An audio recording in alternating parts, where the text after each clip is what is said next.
না, আমরা নিয়ন্ত্রণে আনতে পারি, নিয়ন্ত্রণের চেষ্টা করতেছি।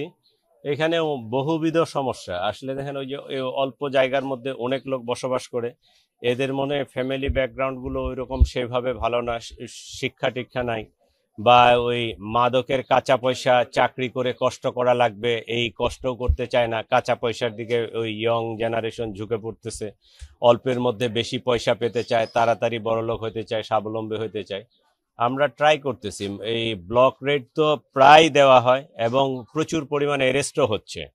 তো এইটা মনে হয় আরেকটু ফাইন টিউনিং করা লাগবে। ওসিকে আমি যেটা বলি যে আসলে যারা এই ব্যবসাটা পরিচালনা করে তাদের গায়ে হাত পড়তে হবে, যারা সেলার তাদের চেয়ে যারা এটার মূল নিয়ন্ত্রক তাদের গায়ে হাত না পড়া পর্যন্ত এটা কন্ট্রোল করা যাবে না।